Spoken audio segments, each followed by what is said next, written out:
તો દિલ્હીના પરિણામો બાદ કમલમમાં ઉજવણી ચાલી રહી છે। દિલ્હીની જનતાને આપદામાંથી મુક્તિ મળી અને જુઠ્ઠાણાનો અંત એ દિલ્હીની પ્રજા લઈને આવી છે। વિકાસની રાજનીતિ તરફ દિલ્હી આગળ વધશે તેવી નેમ વ્યક્ત કરાય અને 10 વર્ષમાં દિલ્હી અને દિલ્હીવાસીઓએ અનેક કષ્ટ સહન કર્યા।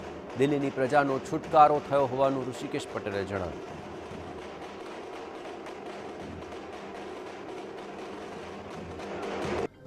દિલ્હીની અંદર જે પ્રકારે એક જૂઠની રાજનીતિનો ખાત્મો કરી વિકાસની રાજનીતિ તરફ હવે દિલ્હી આગળ વધવાનું છે ને છેલ્લા 10 વર્ષથી જે પ્રકારની પરિસ્થિતિમાં દિલ્હી અને દિલ્હીવાસીઓએ જે ભોગવ્યું છે વિકાસ નામનું કોઈ ફળ એમને ચાખવા નથી મળ્યું।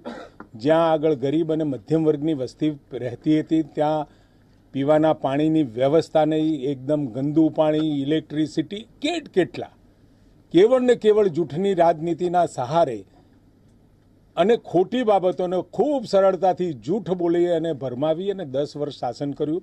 દિલ્હીની પ્રજાનો છુટકારો થયો છે। દિલ્હીમાં આપની હાર બાદ